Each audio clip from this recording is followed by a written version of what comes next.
தமிழர் பண்பாட்டையும் பாரம்பரியத்தையும் நினைவுகூரும் வகையில் சிவகங்கை மாவட்டம் புதூரில் வரும் 16ஆம் தேதி ஜல்லிக்கட்டு நடத்த முழு வீச்சில் ஏற்பாடுகள் செய்யப்பட்டு வருகின்றன. சேர சோழ பாண்டியர் காலத்தை நினைவுகூரும் வகையில் அரங்குகள் அமைக்கப்பட்டு வருகின்றன. வட்ட வடிவில் கிரிக்கெட் மைதானம் போன்றும் கேலரி அமைக்கப்படுகின்றன. சேர சோழ பாண்டியர் என 3 அணிகளாக மாடுபிடி வீரர்கள் பங்கேற்க உள்ளனர். கின்னஸ் சாதனை பெறும் முயற்சியாக இந்த ஜல்லிக்கட்டு நடத்தப்பட உள்ளது.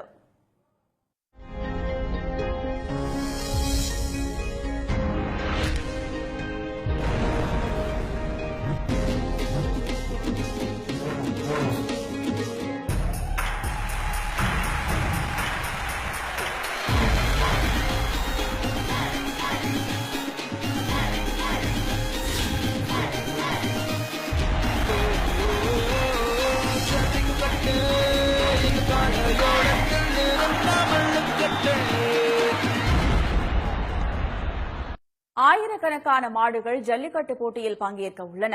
இதில் வெற்றி பெறும் வீரர்களுக்கு 2 கார்கள், சிங்கப்பூர் சென்று வர 10 பேருக்கு டிக்கெட், 20 இருசக்கர வாகனங்கள், லேப்டாப், மரினா கோப்பை போன்ற பரிசுகள் வழங்கப்பட உள்ளன.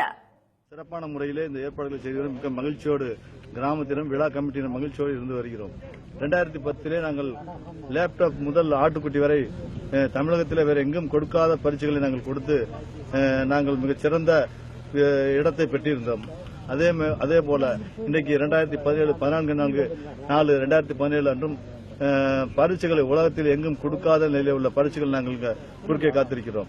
முதல் பரிசாக ஆல்டோ கார் ஒன்றும், ஆல்டோ காரிலிருந்து அடுத்து வாஷிங் மிஷின், ஏசி, பைக்குகள், சிங்கப்பூர் சென்று திரும்பி வர டிக்கெட்டுகள், தங்க காசுகள், லேப்டாப் மற்றும் கன்றுக்குட்டி, ஆட்டுக்குட்டி ஆகியவற்றை சிறப்பான முறையில் தர இருக்கிறோம். அதற்காக தமிழகம் எங்கிருந்த வீரர்களும் காலை உரிமைகளும் வந்த வண்ணம் இருக்கின்றார்கள். விழா கமிட்டியினுடைய சார்பாக விலங்குகள் நல வாரியம் இருப்பதைப் போல ஜல்லிக்கட்டு நல வாரியம் அமைக்கப்பட வேண்டும் என்பது இந்த நேரத்திலே தமிழக அரசுக்கு ஒரு வேண்டுகோளை ஏற்று இன்றைக்கு இந்த தலைமையோடு கேட்டுக்கொள்கிறோம். 5000 பேர் அமர்ந்து பார்க்கக்கூடிய அளவிற்கு 3 ஏக்கர் நிலப்பரப்பில் வாடிவாசலுடன் கூடிய பிரம்மாண்ட மைதானம் முழு வீச்சில் அமைக்கப்பட்டு வருகின்றன.